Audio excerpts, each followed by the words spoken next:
Good morning. Thank you all for joining us this morning for our virtual access event on the state of Seattle politics. I am Emily Baylor with the Downtown Seattle Association and really appreciate you all logging in this morning. I have a few quick housekeeping items before we get started with our discussion. We are holding this event as a Zoom webinar. Many of you are probably very familiar with these now, but I just wanted to let you know that we cannot see or hear you. You can see and hear us, hopefully well, but we cannot see or hear you. We will reserve time at the end of the discussion for questions, and there are a few different ways that you can pose those questions. You can enter them at any time in the Q&A box, or you are welcome to raise your virtual hand and I can call on you and unmute you at the appropriate time. With that, I will turn things over to DSA Vice President of Advocacy and Economic Development, Don Blakeney. Thank you, Emily, and thank you to everyone who's joined us here this morning. As we all know, the political environment here in Seattle continues to capture national attention. And as a city, we face some of the toughest challenges we've seen in nearly 100 years, from the continued health and economic impacts of the pandemic to public safety to the painful reality of systemic racism. Seattle is at a critical juncture. And unfortunately, as a city, we seem to be more politically divided than ever. Today, we will talk about some of these political divisions, and we will also explore some of the ways we might be able to chart a path forward. We will be hearing from people on the front lines of this debate. First, we'll hear about polling and how some of Seattle's Seattleites are frustrated by the lack of progress being made on key issues. Second, we'll hear about how Seattleites are fairly aligned on some of the priorities they'd like to see changed in our city and may not be as divided as our local leaders may be. We will also hear from local leaders in online media, radio, television, who are tracking these issues super closely. As we look to 2021, we will need to make sure Seattle's back on the right track to solve these complex issues. And we will be exploring new partnerships between the public sector and private sector to make real progress on the issues facing our city. We'll need all of our members at the table, and we'll need your voices speaking out at City Hall. So if you haven't become a member yet, please join DSA today. Again, thank you for joining us this morning. And I'd like to now introduce our fearless moderator who will introduce our panelists. Felix Bonnell is a producer, host, and historian with Cairo Radio. He's also the editor of Columbia, a quarterly magazine about Washington State history. He's also the deputy director. He was the deputy director of MOHI, the Museum of History and Industry, from 1999 to 2006. And he has produced multiple Emmy-nominated pieces for KCTS and the Seattle Channel. Felix, the floor is yours. Thanks, Don. Thanks, Emily. Thanks, everybody at DSA for putting this wonderful series of conversations together. And thanks for joining us today. On our panel, we have three great speakers. I'll introduce all of them, then we'll hear from one of them about some fascinating research. First is Brandy Cruz. She's an Emmy-nominated, Emmy-winning reporter at KCPQ, Channel 13. She's a former colleague of mine from Cairo Radio and one of the best political reporters we have anywhere in the region. We also have Omari Salisbury of Converge Media. I've been following him all summer. He's been doing an incredible amount of live coverage of events and other happenings since the spring and has a long career in journalism before that. And our third panelist is Andrew Thibault of EMC Research. He's been doing this kind of research for 25 years, and he spent the past several weeks and several months actually putting together some pretty interesting information about the current state of politics and leadership here in the city of Seattle. So Andrew, let's have you take it away and tell us about what you found in your research. Well, thank you very much, and good morning, everyone. This slide about the research that we recently conducted, I'm going to try to simplify it as much as possible. This is a citywide telephone survey of likely November 2021 voters. It was done in late October. What you really need to know about it is essentially 547 interviews citywide that are representative of the city as a whole. That means that by age, gender, ethnicity, city council district, all of those demographics are in their proper proportions citywide. We also did some extra interviews in a couple of city council districts of particular interest, the 1st, the 2nd, the 6th, and the 7th. Those extra interviews, all they do is give us more confidence in the results in those 4 districts. They do not affect the overall results or the proportion of the city council districts in those overall results. So looking at kind of a topic setter here, a broad question here about voters' overall optimism. This is a question called Right Direction, Wrong Track that asks people, do you feel that things in Seattle are generally going in the right direction, or do you feel that things have gotten pretty seriously off on the wrong track? You notice the negative side of that is a higher bar, pretty seriously off on the wrong track. So when that number gets high, we definitely take notice. And what you'll see here is back around the time of the head tax debate, optimism really dropped and pessimism increased. So that number in between March and June of 2018 was really about the head tax debate and people feeling losing confidence in the direction of the city. That continued for a while until early May, when we saw both here and nationally a rally around local government effect at the beginning of the pandemic because of the contrast between local and state response and the federal response. People were really optimistic at that point. And then you see as we went through the summer that in that optimism faded and issues around race and social equity and police brutality and the protests were in the news. People once again became pessimistic, and now we seem to have settled into a pattern for at least the near future of a majority saying things in Seattle are pretty seriously off on the wrong track. Looking at specific issues that people seem to be concerned about. So we asked a question, how serious a problem is each of the following issues facing Seattle? We read them this language that you see on the left here. And what this chart shows is the average on a 10-point scale, where 10 is an extremely serious problem. So that's the intensity. What you see in almost every question you ask about concerns, issues, problems facing Seattle in any survey is that homelessness is the dominant concern. And that's been true going back for a number of years now. And you can see that 6 in 10 Seattle voters say it's an extremely serious problem. The next one, job loss and businesses closing in Seattle. You see a 7.74 on a 10-point scale. So a strong majority saying that's a problem, a third saying it's an extremely serious problem. So voters are very concerned about job loss and businesses closing in Seattle. What's interesting is if you prompt people with a list of concerns and ask them to rate their level of concern, job loss and businesses closing is near the top. If you just ask it as an open end, you don't give them any answers. You just say, what are you concerned about? There's much less concern. So it's not kind of a top of mind concern. People have to be prompted to remember that they're concerned about it. Their homelessness and public safety tend to be much more top of mind concerns. Another offshoot of homelessness, some significant overlap here, unauthorized tent encampments, both in city parks and in downtown Seattle, are significant concerns for voters, as are racist actions and behavior by Seattle police, a majority concerned about that, public safety downtown. People are feeling a little better about their own neighborhoods, both in terms of tent encampments and public safety. That is not to in any way suggest that they're not concerned about these issues, just relatively speaking, they're much more concerned about downtown and city parks and playgrounds than they are about their neighborhood. And obviously, when you look at this by neighborhood, you're going to have differences here, and that is our next slide. So this is the same data. Oh no, we don't have that. So if you look at this by city council district, there's, and particularly the districts we oversampled, you see some things that you would expect. Areas where there are a lot of encampments, concern in those neighborhoods is higher. Interestingly, we did a lot of favorables in this survey. We don't have time to look at them all.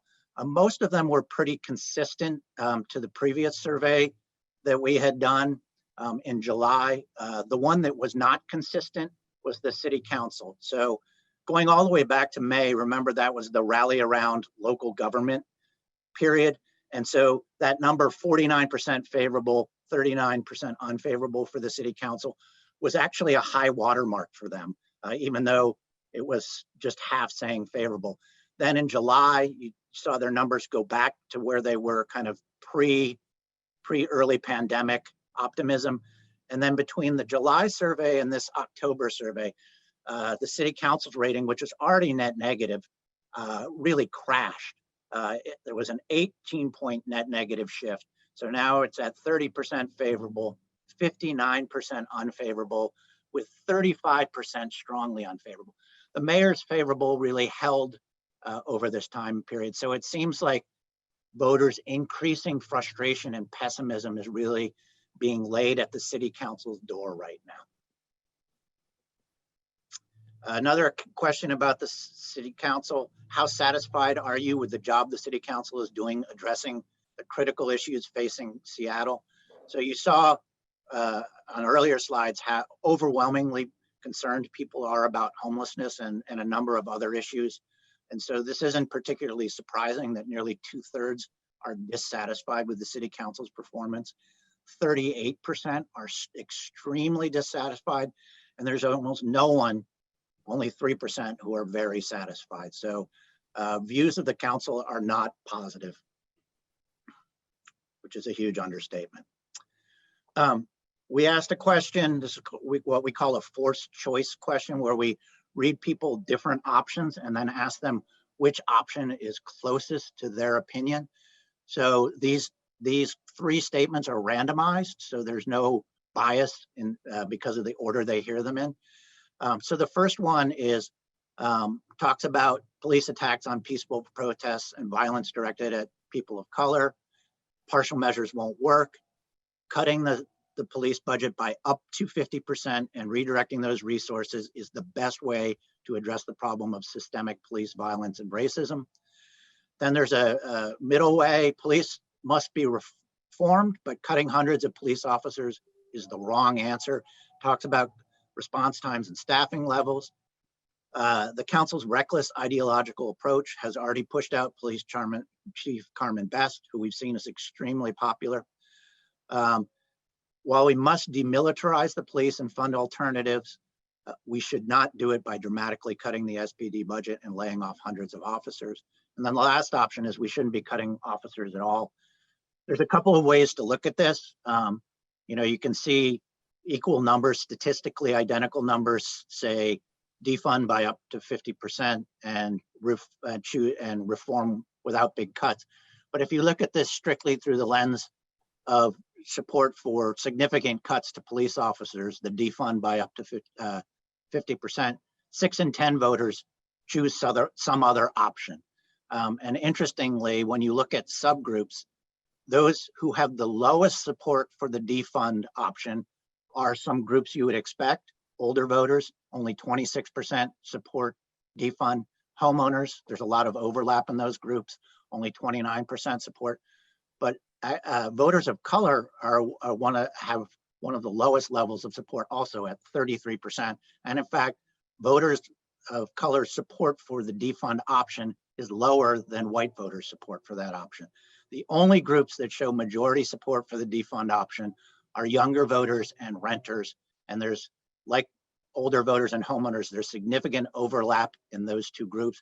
And younger voters and renters throughout this survey, you will see, are the kind of the furthest left on a whole host of issues, which I don't think is particularly surprising. Trust. So when you put together defund and attitudes about the city council, this is an agree disagree question. I trust the city council to make significant cuts to SPD in a way that will address systemic racism while keeping our neighborhoods and downtown Seattle safe. So 6 in 10 disagree with that statement. They say they do not trust the city council to do this. 4 in 10 strongly disagree. There is almost no strong agreement, only 11% that they trust the council to do this job.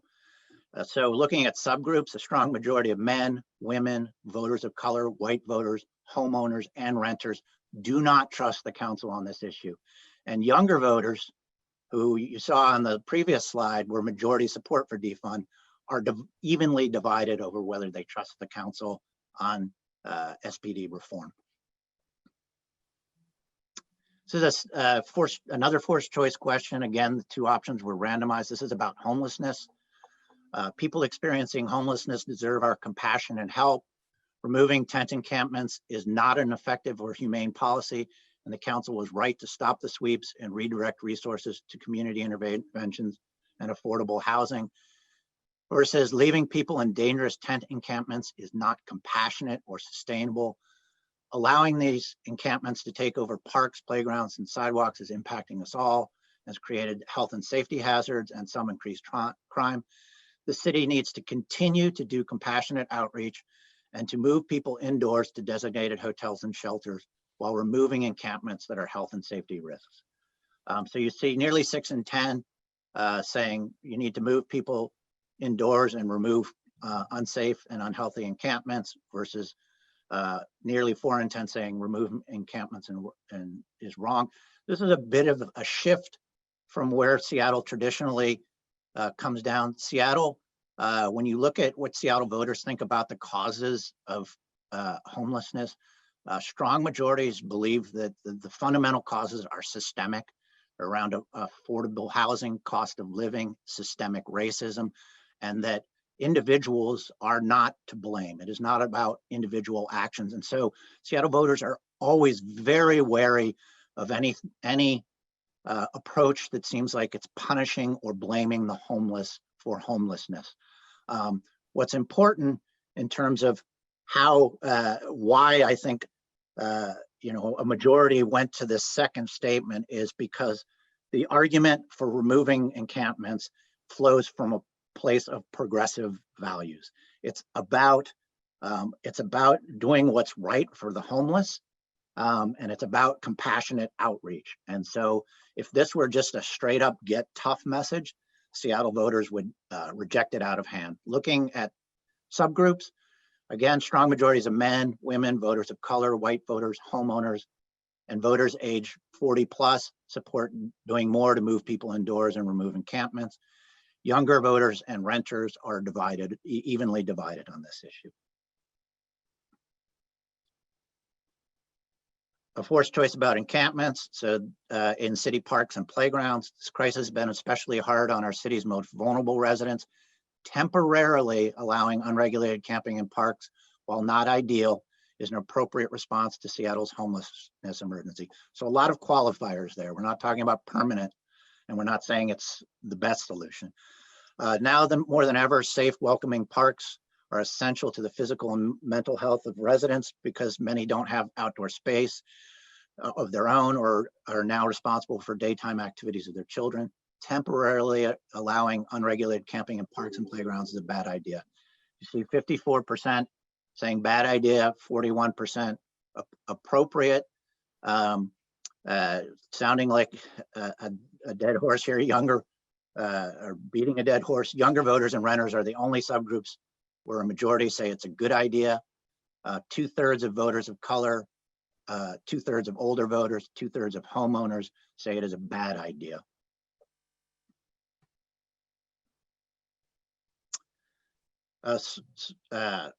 Additional agree, disagree statements about tent encampments and city parks and playgrounds. So unauthorized tent encampments are getting out of control in many city parks and playgrounds, creating health and safety concerns, and also getting out of control in many Seattle neighborhoods.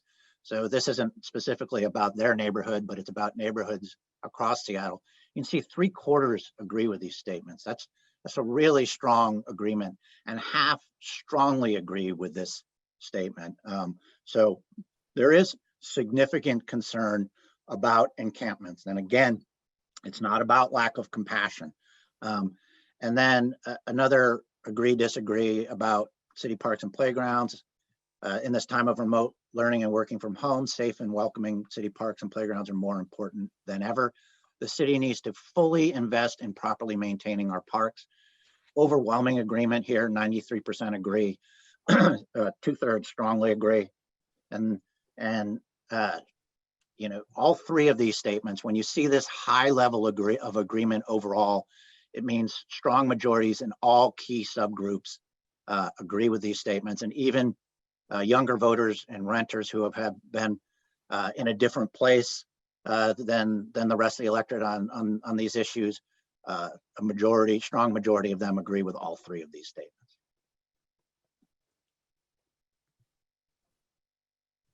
Next slide.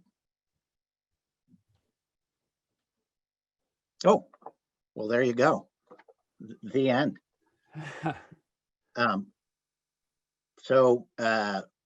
Yeah, I will pass it now back to Felix.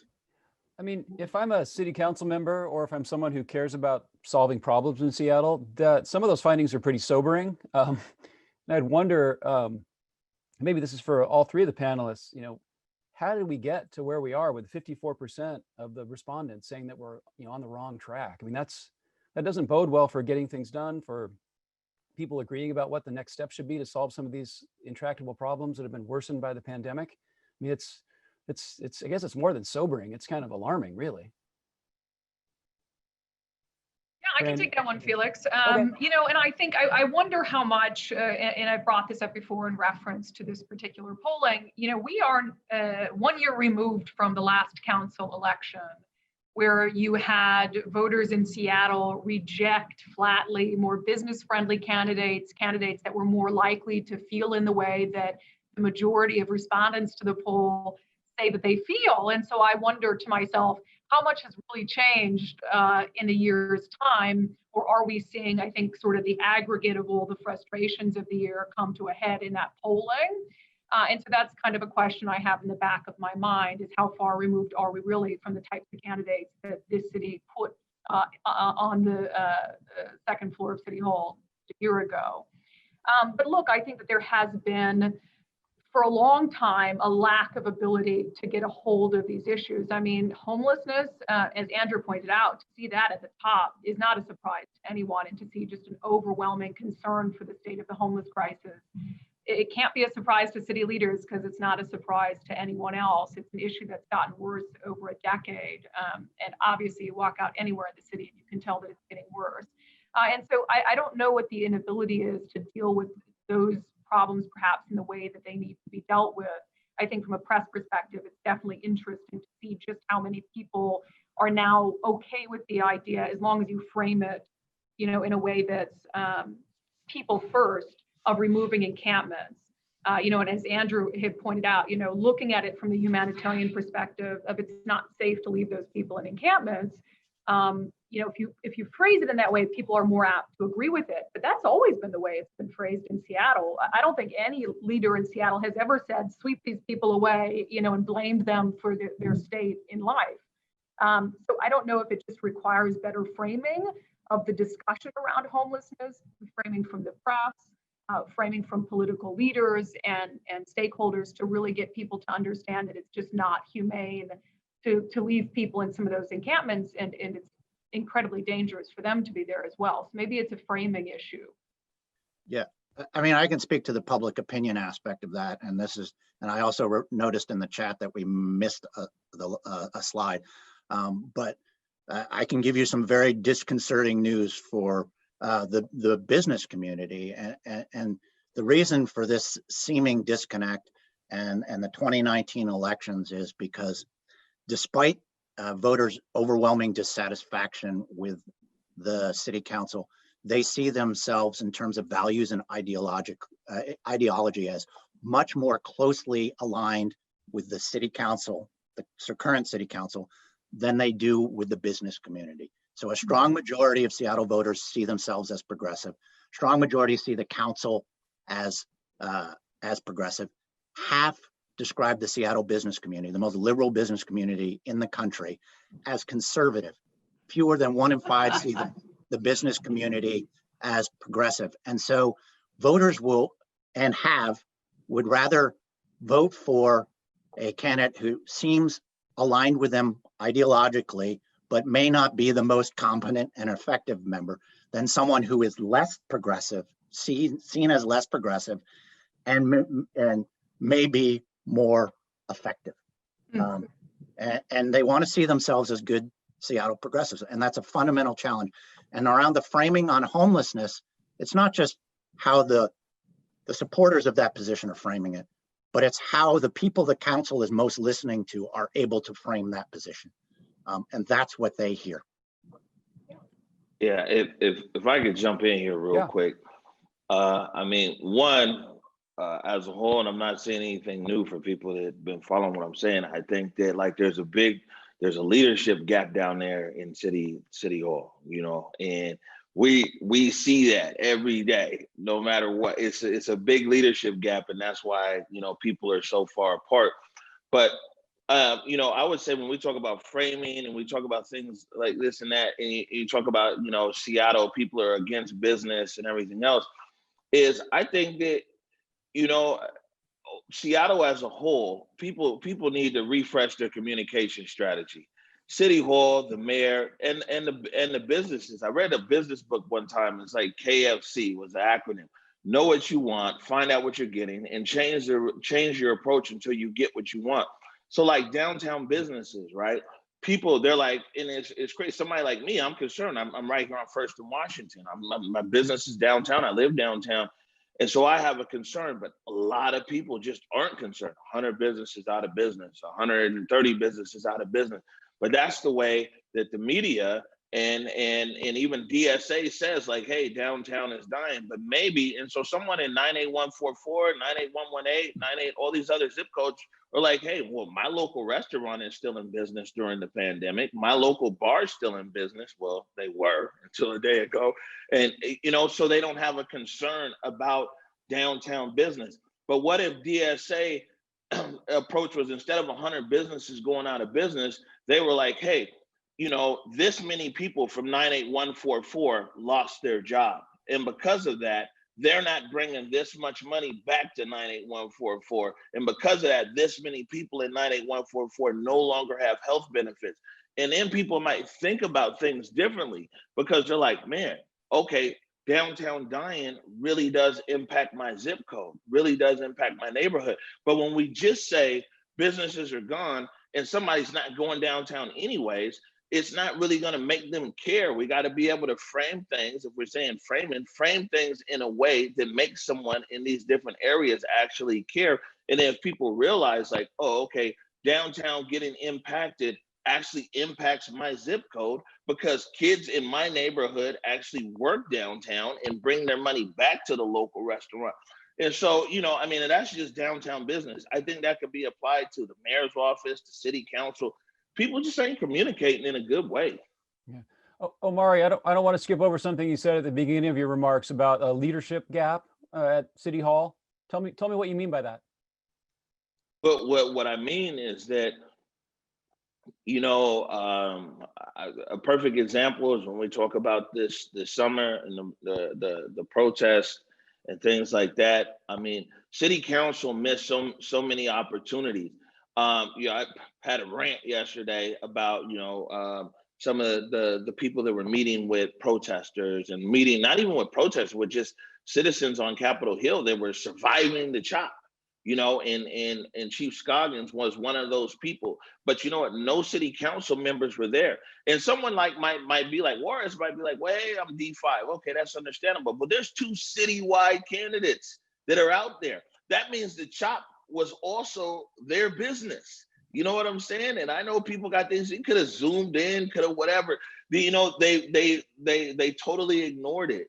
You know, and this is some of the things that we see here. Some of the legislation put forth. They put forth this tear gas ban, which I think most people in Seattle were like, yeah, we don't want to see our people get gas.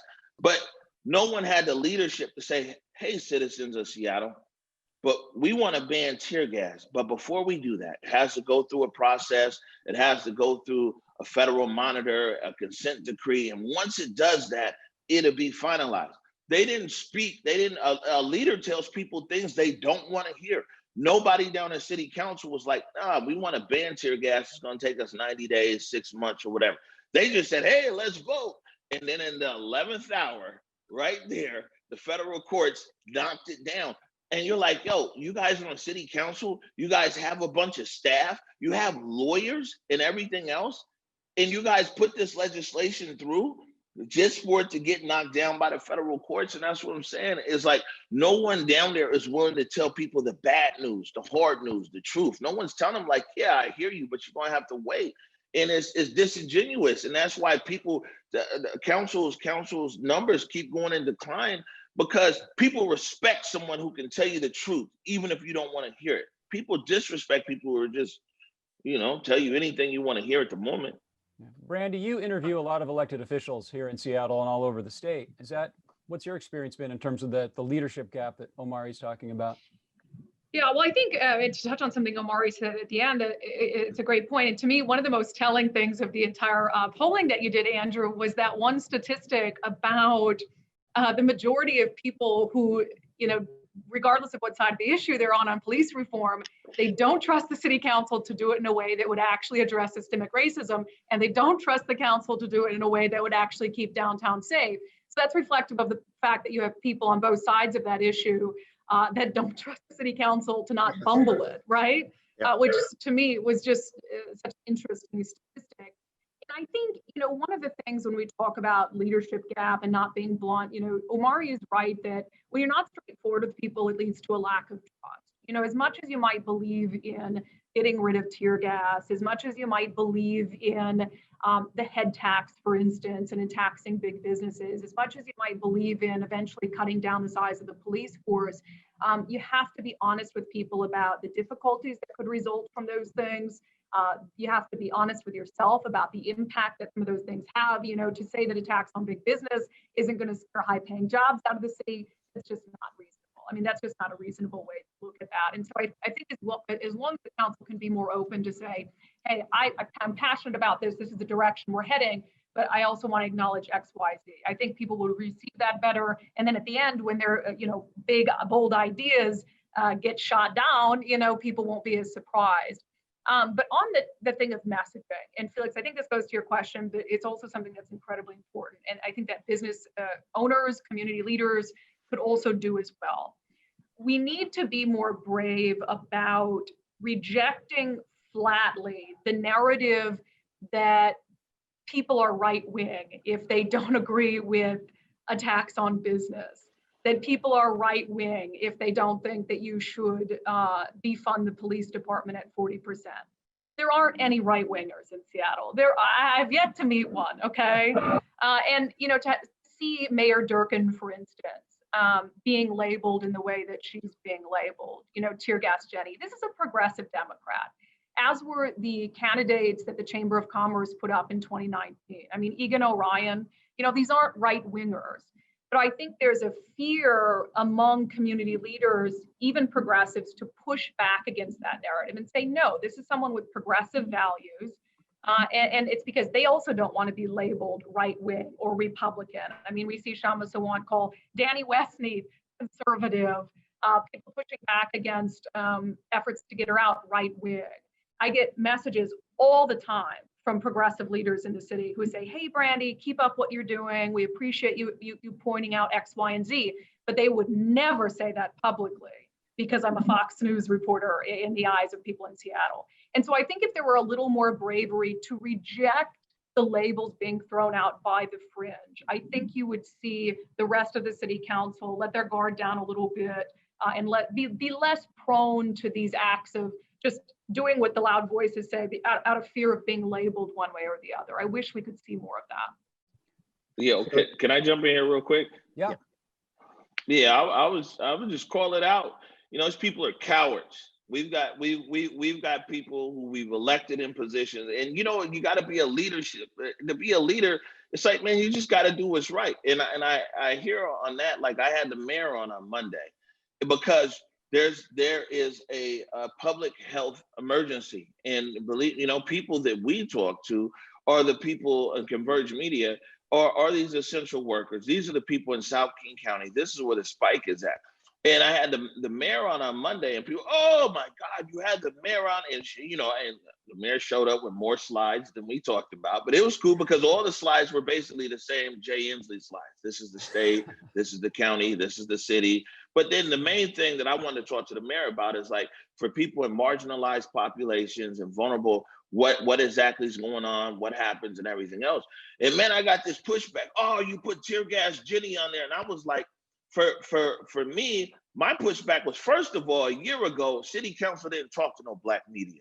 So, you know what I'm saying? And a year ago, it would have been, oh, you know what? The mayor, she's shutting out Black media. So now a year later, I get the mayor to come on live. You know what I'm saying? So I could have bait switched anything. I had the mayor on live, and the mayor came with probably should have came with 3 slides, but came with 7 slides. And people were like, oh, well, you know what? You had her on there, you gave her a platform. And I was like, this is a public health emergency. And I've got the chief executive of our city live on TV saying what she's going to do for our community. And so, you know, I find myself as somebody who just has to tell people along, kind of like what Brady was saying, it's like, man, hold up. You know what I'm saying? Just because somebody's this doesn't make them right winger, just because it's whatever. And I tell people all the time, like, yo, and I have guests on here all the time on my show. I absolutely do not agree with you. You know what I'm saying? My parents were entrepreneurs. I'm an entrepreneur. I'm all about, you know, I'm second, third generation here in Seattle as far as being a small business owner. So when you tell me, oh, business is bad and all this, man, it's not jiving with me, you know. And one thing that we wanted to push back against way back during the protests, at least, and even now today, is just the sound bites. Seattle's full of too many sound bite people, because when you ask the second or third question, you know, I remember it was somebody who was out there before. They were like, yeah, we want to tax Amazon.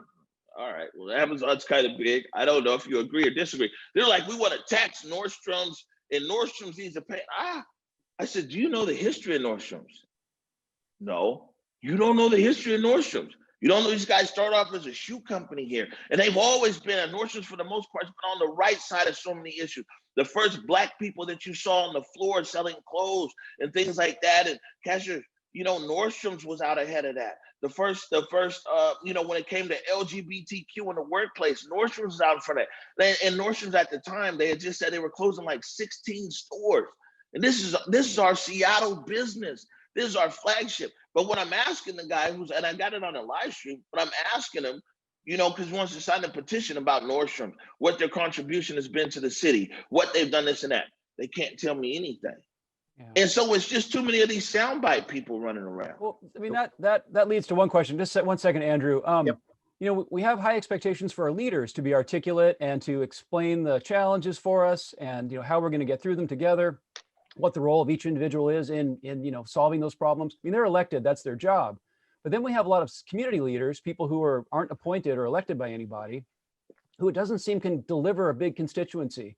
Like if you look back in the 1960s or even the 1970s, or more recently than that, there'd be interest groups that had certain things they wanted the city to do. They'd have a couple of leaders, either appointed or somehow elected within that group, who would meet with the city, and they'd have a negotiation. It doesn't seem like it seems like there's a leadership gap within the community groups as well. Has that been your experience, Brandy or Omari? Sort of like, are there groups that are well organized enough to actually negotiate with the city and deliver their constituency? Well, I don't know, because there's so many, right? And we also saw, you know, during the CHOP Chaz and the lead up to that, you know, the city trying to negotiate with a multitude of community groups, organizations, or stakeholders, and there was no common demand.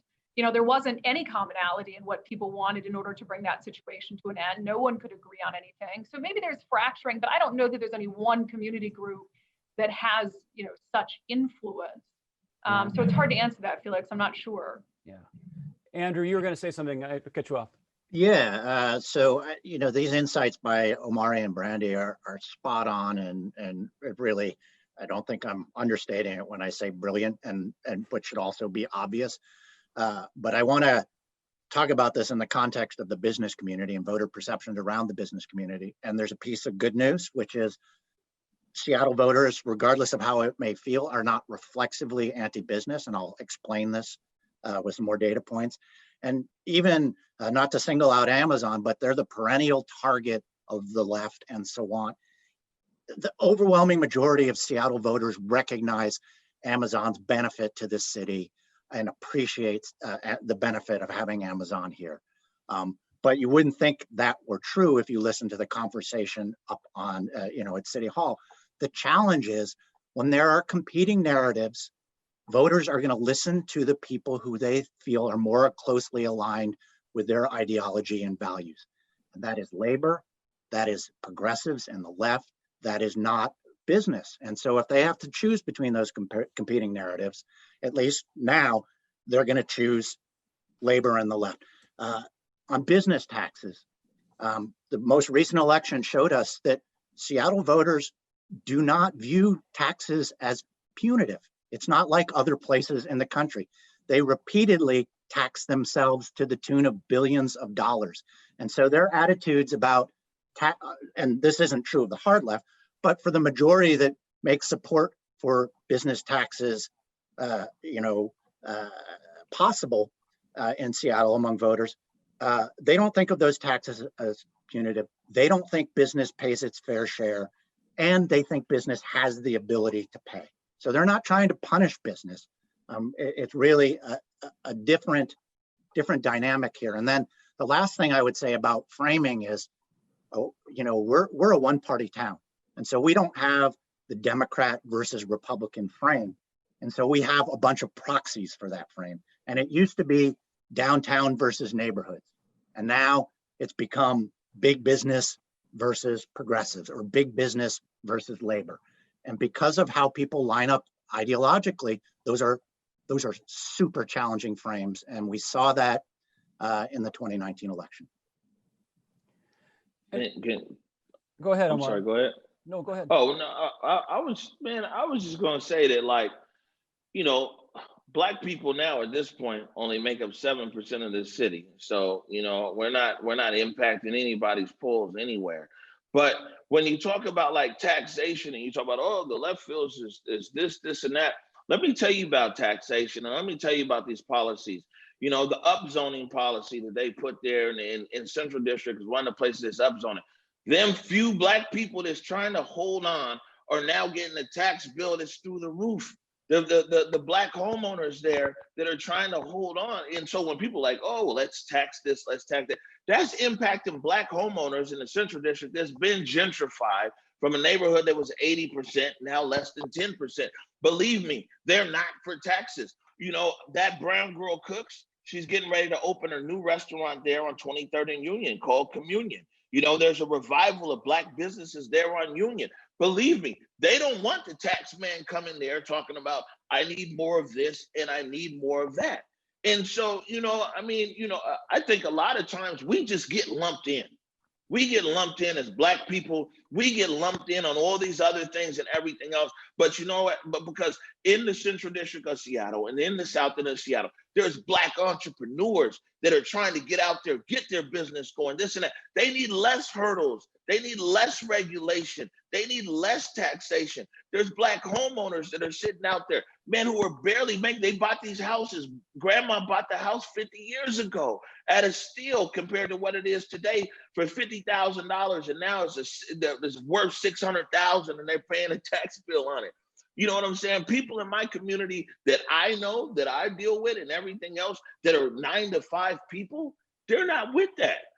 Yeah, and that message is absolutely critical, because what's happening is, the hard left on the city council is co-opting communities of color to support their message of wanting, and Sawant being a perfect example. Sawant wants to punish big business. She wants to punish Amazon. Not everybody on the council is that way. They want more money, but they're doing it. Hold on. I got to jump in here. This is real important, because this is something that Seattle needs to figure out, right? Seattle right now, the big thing is in the Black community, the big thing is changing this pipeline for Black students that goes from middle school, high school. If you go to college, you get criminal justice degree, or you get a degree to go be a teacher or something, and you tap out at $70,000 and you can't afford to live here, right? Everybody is trying to crush that model to be like, okay, let's get Black kids involved in tech and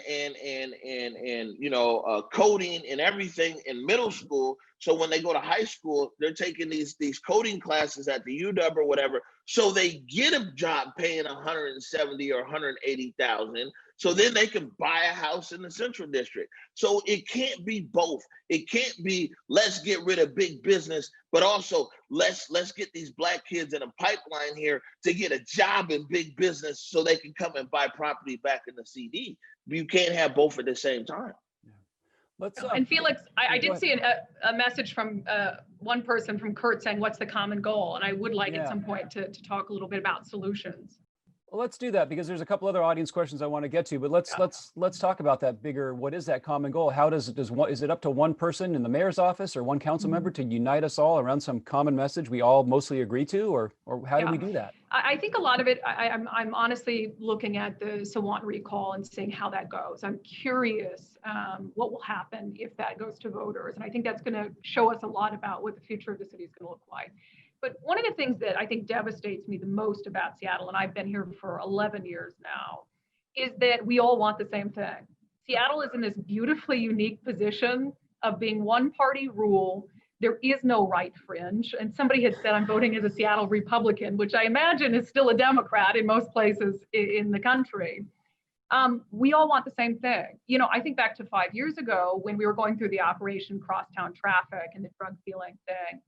And I thought things were bad downtown then. And now I look back thinking, if only downtown was like that right now. We all want a vibrant downtown that we enjoy visiting. We all want people to come off the streets and to get help for whatever it is that has landed them there. We all want policing that is more equitable and just. You know, it's a progressive city. We all want those things. You know, show me somebody who doesn't want any of those things.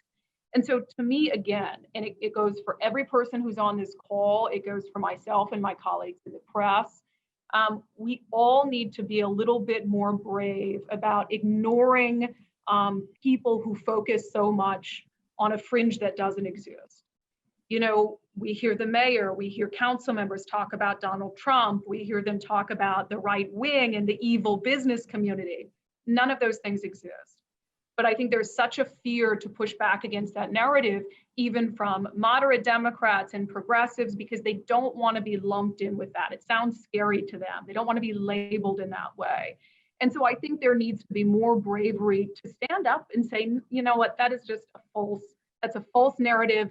Nobody feels that way. Nobody wants to sweep homeless people away. The business community isn't evil, and just flat out reject it and ignore it. And focus on what we all agree on, which is actually the same stuff. You know, we all want the same beautiful city. And so I just hope that there's some bravery in the coming year to do that. I'm making no indictment of what I think should happen to Councilwoman Sawant, but I do think that that will be a bellwether for how accurate the polling is, Andrew, in terms of where people are at with the city, even though that's just for district voting. But I really just hope that there can be some bravery there, whether it's on social media or amongst your friends, to reject this idea of there being any fringe, but perhaps the far left fringe in Seattle, because it doesn't exist. Andrew, you were going to say something? Yeah, and there's an explanation for why this is happening.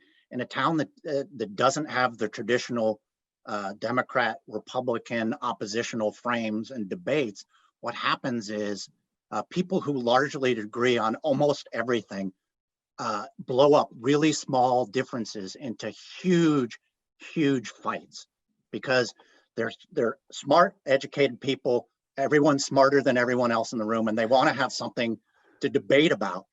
And you're right. The truth is that we really aren't that far apart. And this happened. This is not new. It happened during the minimum wage debate. It's happened time and time again in this city. Yeah, and I think for businesses, you know, I think as you guys are looking at how do we frame this, and obviously the framing ahead of 2019 didn't work out very well, and maybe cost some more business-friendly council seats. I think everybody has the memory of a Seattle that they love.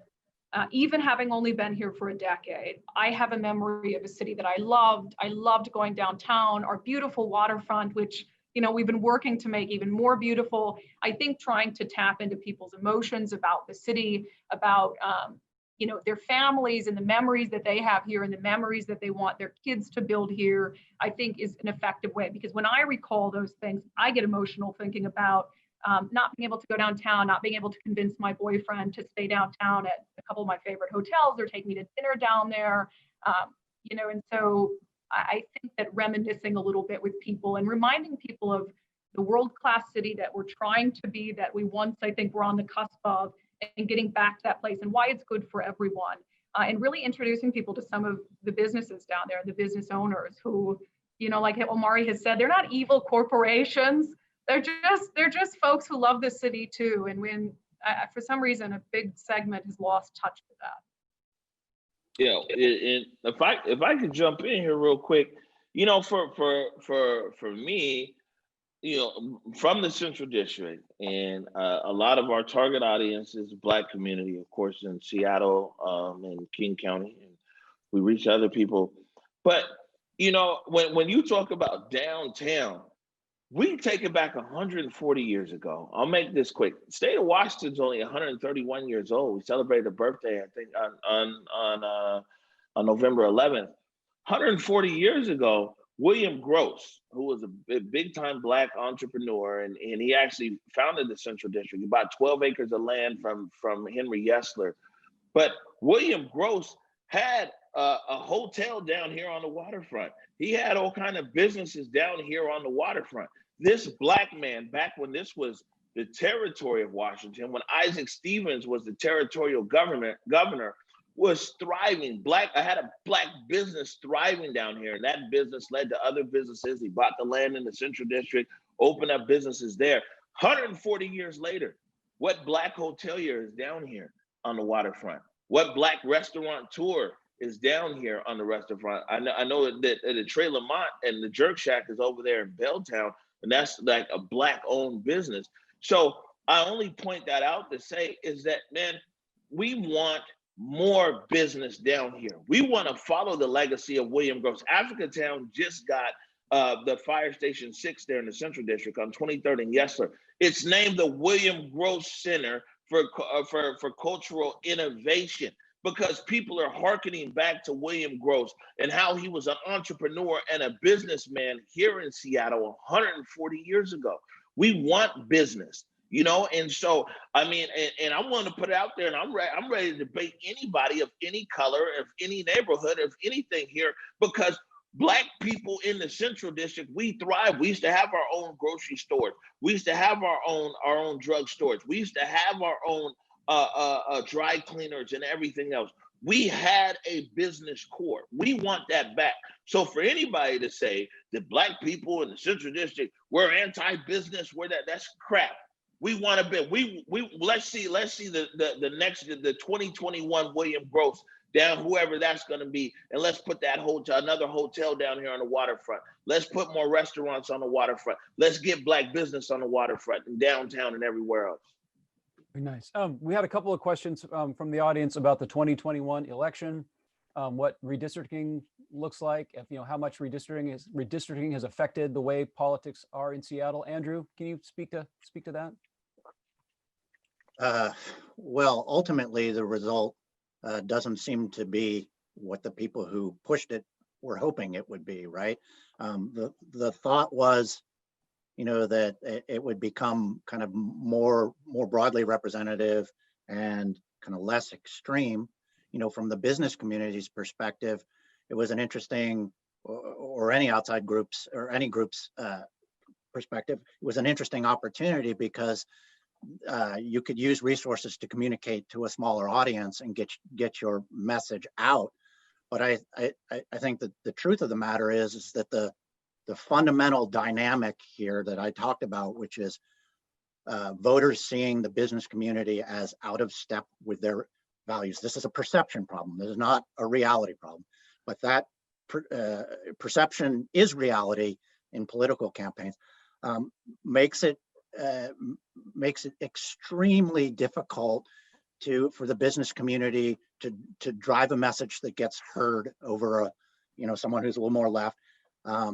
And it makes it extremely difficult for any candidate that their opponent is able to tag in any way as the business candidate, right? Mm-hmm. Because of all the dynamics Brandy was talking about, how people perceive business. So yeah, I think it's made it worse. And to that end, in 2021, I do not believe Mayor Durkan will run for re-election. I know she indicated at the beginning of 2020. I find it very hard to believe she'll run for re-election. I think it's more likely Teresa Mosqueda runs. Maybe even, who is the candidate that ran? I don't think Molly Moon, Nikita Oliver. I think that we will, as a result of the way that Mayor Durkan has been successfully painted with few people sticking up for her progressive bona fides, I think that we're going to end up with a much, much further to the left mayor after 2021. Yeah, if you're not an ideologue, why would you want to run? I mean, it's a terrible job. And nobody sticks up for you because they're scared. Right.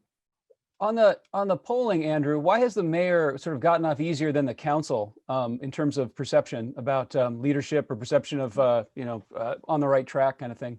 Yeah. So before Andrew answers, yeah. I just got a theory on this. Because she stood her ground. The council waved back and forth. The mayor never wavered. Yeah, and so obviously, when high level numbers often bury a much more interesting story, and with the mayor, it is very interesting. And what happened is, when things really flipped in this city, it was during the head tax campaign, which is an example of an incredibly effective campaign because they chose the right frame to beat a business tax. And what happened is the council was the face of that debacle. They were front and center. They said, please choose me to be the face of this disaster. And so their numbers tanked and they took a lot of damage. And the mayor didn't, because she wasn't seen as the face of that. And what happened is over time, as people stayed pessimistic, they did not see critical issues like homelessness, particularly homelessness, getting solved. And in fact, they saw them getting worse. They said, all right, we've been blaming the council. It's time to spread that out some more. And who do you go to next? You go to the mayor. And in fact, the mayor saw her favorables take a dive during the protest because she was getting it from the left and she was getting it from the right. And people were upset for very different reasons and chop. And so they came after her, and there were groups that became more favorable. But as the protests and being front and center, that news has dissipated, she's gone kind of back to her pre-protest numbers. And the council has started to be the one blamed again. Well, we're almost out of time here. I had one last question. Given the incoming Biden administration early next year, what effect, if any, will that have on the city of Seattle and how things are managed here? I think they'll stop wasting time talking about the president. Yeah. I mean, look, I know the president did some things that are completely counter to the values of the city. There were things that the city and the state had to sue over to stop. But the amount of energy, particularly during the Chaz thing as of late and the protest that was spent talking about President Trump doing things that he was never going to do or never did, rather than, as Omari said earlier, getting down there on the front line, dealing with people's concerns that only you at City Hall can address, that have nothing to do with the president. To me, hopefully there can be a return to them taking culpability for what's happening in their city, on their streets, rather than using President Trump as a scapegoat. Yeah, and I hope it goes that way, but I'm really worried that it will go the other way because Trump was the one person in that Republican frame that took away a little bit of the infighting. And I worry with him gone, that focus will turn on moderates, right? That's possible. Yeah. That's possible. Right. Let me just tell you that sitting here in the Black community, let me tell you, City Hall has been Democratic for 30 years. The State House, when Inslee leaves, has been Democratic for 40 years. Man, there's been no change for us. These people have seen the decline. So Biden in DC, although you saw our electeds dancing on their social media and all this stuff, they still gonna leave the Black community behind because that's been their track record. And not only behind, these same people who are in office for decades have weaponized policies against our neighborhood. So me, I'm less than impressed. I mean, whatever happens there in DC happens, but keeping it here local, and whether you talk about the protest or whether you talk about, this Black community here as a whole, and in the larger community, BIPOC, marginalized community, whoever, these people who have been in office they've been in power for decades. They've forgotten about us. I expect them to keep forgetting about us, even with Biden in office. Well, on that cheery note, I want to thank Omari Salisbury, Brandy Cruz, and Andrew Tebow for being part of the panel. I want to thank DSA for putting this whole thing together and our attendees for taking part, for all the great questions. We couldn't get to all of them. Tried to synthesize them where we could. We're going to do another one of these on December 10th. It's about the future of cities. It's going to be at 9 o'clock in the morning. I think you can register online now. But thank you everybody for taking part in this, and enjoy the rest of your day, and happy Thanksgiving, and thanks from Downtown Seattle Association.